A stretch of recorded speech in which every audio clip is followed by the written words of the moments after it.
반갑습니다. 18일 월요일 새벽 하나님께 올려드립니다.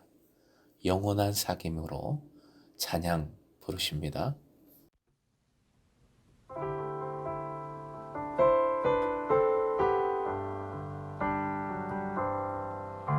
영원한 사귐에 날 초대하시네. 주님을 누리며 사는 곳, 날 지으신 대로, 날 부르신 대로 주님과 함께 걷는 삶, 이것이 영원한 삶, 이것이 영원한 삶. 참 하나님과 그 아들 아는 삶, 이것이 영원한 삶, 이것이 영원한 삶. 내가 주 안에, 주는 내 안에 늘 거하는 삶.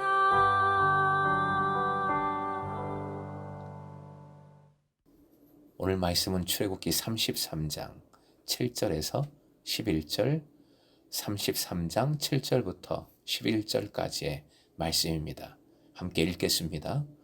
모세가 항상 장막을 취하여 진 밖에 쳐서 진과 멀리 떠나게 하고 회막이라 이름하니 여호와를 앙모하는 자는 다 진 바깥 회막으로 나아가며, 모세가 회막으로 나아갈 때에는 백성이 다 일어나 자기 장막 문에 서서 모세가 회막에 들어가기까지 바라보며, 모세가 회막에 들어갈 때에 구름 기둥이 내려 회막 문에 서며 여호와께서 모세와 말씀하시니, 모든 백성이 회막 문에 구름 기둥이 서 있는 것을 보고 다 일어나 각기 장막 문에 서서 예배하며, 사람이 자기의 친구와 이야기함 같이 여호와께서는 모세와 대면하여 말씀하시며, 모세는 진으로 돌아오나 눈의 아들 젊은 수종자 여호수아는 회막을 떠나지 아니하니라.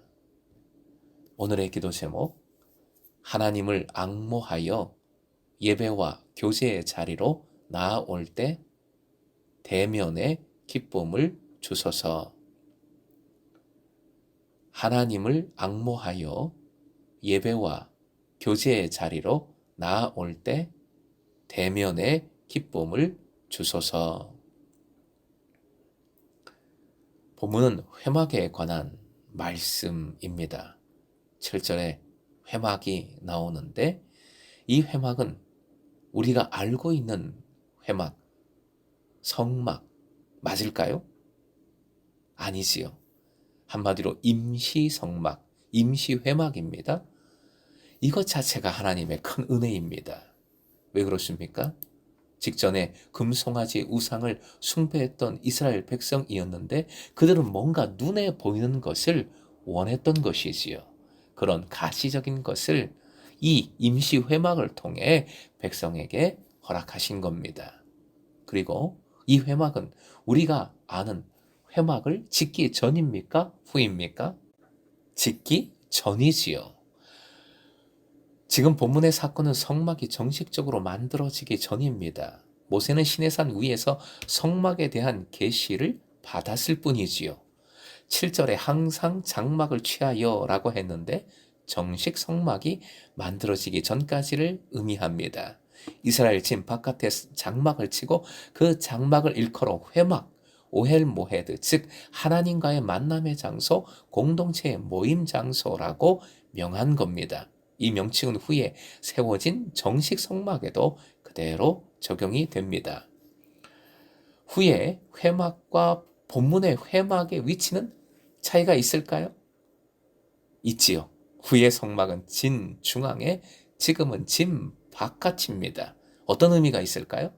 속죄의 의미지요. 진에서 나오는 것은 장신구를 떼어내는 것과 내던지는 것과 같은 맥락입니다. 그래서 7절에 여호와를 앙모하는 자는 다 회막으로 나아갑니다. 앙모하다라는 원어는 추구하다, 찾다라는 의미입니다.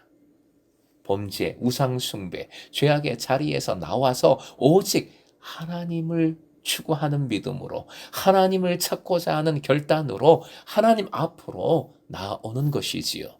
그래서 이 임시 회막, 성막은 진 바깥에 있어야 합니다. 8절 모세가 회막으로 나아갈 때에 백성이 다 일어서서 그것을 바라봅니다. 마치 유대인들이 예배 시에 성경 읽을 때에 다 일어서는 것과 같은 맥락이지요. 9절 구름을 통해 하나님의 임재를 가시적으로 기적적으로 보여주십니다. 역시 금송아지에 대한 반격이면서 뭔가 가시적인 것을 원하는 이스라엘 백성을 위한 배려인 것이지요. 10절 서서 예배하며 라는 표현이 나오는데요. 중요한 단어지요. 샤하. 32장 8절에 금송아지를 섬길 때와 같은 단어가 사용이 되었습니다. 이스라엘 백성들의 새롭게 바짝 소위 말해서 군기든 모습이면서 이제 진짜 제대로 하나님을 섬기고 있는 모습이지요. 더군다나 각기 장막 문에 서서 예배 샤했다 했습니다. 삶의 자리가 예배의 자리로 변했음을 보여주고 있습니다. 그리고 11절 참 놀라운 장면의 말씀이지요. 두 친구가 대화를 나누듯 하나님께서 모세와 대면하여 말씀하셨다는 것입니다. 친구의 의미를 상고하는 주일 설교를 들으셨는데 본문에 친구가 바로 나왔어요. 친구는 원어로 남자친구, 동료를 의미하고요. 아브라함에게도 벗이라는 표현을 성경은 쓰고 있습니다. 이사야 41장 8절에 나오는데 그때는 벗, 친구, 아하부, 한마디로 사랑스러운 친구, 애인을 의미합니다. 어찌되었든 하나님께서 사람을 친구로 삼으셨다, 친구로 대하고 계신다, 놀라운 은혜지요. 그 은혜가 집약된 표현이 바로 11절에 나오는 대면하여 말씀하시며입니다. 화면 보시고 함께 읽겠습니다. 대면하여 말씀하시며 얼굴과 얼굴을 마주 대하여 서로 대화를 나누셨다는 말씀입니다. 선지자, 우림, 둠민 또는 꿈 등으로 하지 않으시고 직접 말씀해 주셨다는 것이지요. 어떤 선지자도 누리지 못한 친밀한 교제를 모세가 누렸음을 잘 보여줍니다. 대면이냐 비대면이냐 코로나로 이런 것이 참 중요한 시대를 살아가고 있습니다. 전에는 잘 몰랐던 개념들인데 지금 너무나 중요하지요. 본문에서 이 대면하여라는 말씀은 물리적인 대면, 비대면이 아니라 친밀한 교제, 친구의 관계를 의미하는 것입니다. 11절 하반절 모세는 돌아오나 눈의 아들 젊은 수종자 여호수아는 회막을 떠나지 않았습니다. 떠오르는 차세대 리더가 여호수아지요.